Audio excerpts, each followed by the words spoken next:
सबसे पहले 10 दिन बाद खुद की आवाज़ सुनकर बहुत अच्छा लग रहा है।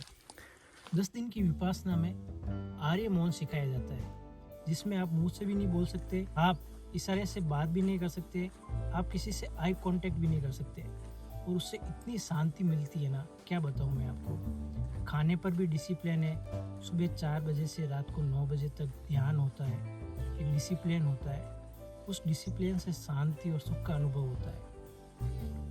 टेंशन, हाइपर टेंशन, डिप्रेशन ये केवल इसलिए है कि हम लोग प्रकृति से दूर आ गए हैं। जिस दिन वापस प्रकृति के पास आ जाएंगे ना, सारी टेंशन, डिप्रेशन, हाइपर टेंशन सब खत्म हो जाएगी। सुबह 4 बजे आप एक घंटी के साथ उठते हैं।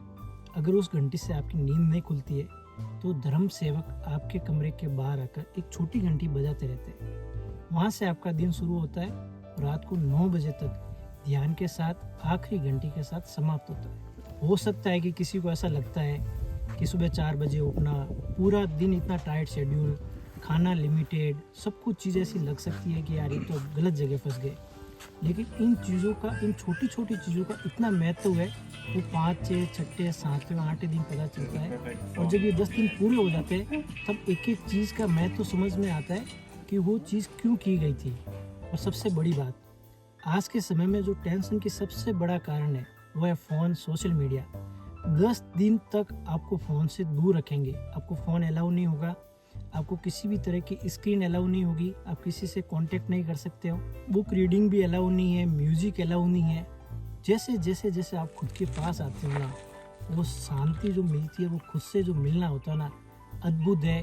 वो मैं शब्दों में बयां भी नहीं कर सकता। एक चीज़ जो सबसे महत्वपूर्ण मुझे लगी वो होता है माहौल।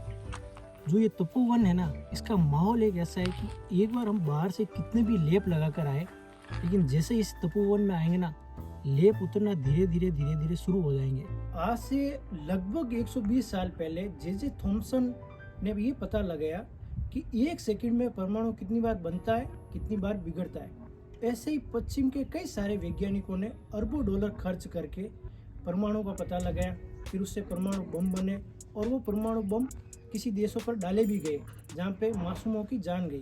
भारत में यही काम 2600 साल पहले गौतम ने खोज की और वो बुद्ध बन गए। उन्होंने अपनी तपस्या से ये देखा, अपने शरीर के अंदर जाकर अंतर्मुखी होकर ये पता लगाया, ये खोज की कि शरीर परमाणुओं से बना है और एक परमाणु 1 सेकंड में कितनी बार उत्पाद होता है, कितनी बार व्यय होता है, यानी कि कितनी बार बनता है, कितनी बार बिगड़ता है।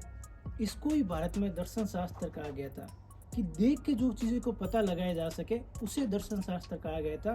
भारत में कभी फिलोसॉफी वर्ड यूज नहीं की गई थी। पश्चिम के सैकड़ों वैज्ञानिकों ने अरबों डॉलर खर्च करके किसी चीज़ का पता लगाया और उससे लोगों का विनाश हुआ। वही भारत में पहले ऋषि मुनि, बहुत सारे तपस्वी ऐसे हुए जिन्होंने अंदर के रास्ते की खोज की और हजारों, लाखों, करोड़ों लोगों का कल्याण हुआ। भारत को सोने की चिड़िया कहा जाता था। सोने की चिड़िया क्यों? पहली बात तो चिड़िया ही क्यों? क्योंकि चिड़िया अपनी मधुर आवाज़ से सुबह सुबह सबको जगाती है। अब सोना ही क्यों? चांदी कह देते, नहीं वो तो सस्ती थी, तो डायमंड कह देते, कुछ भी कह सकते थे, सोना ही क्यों?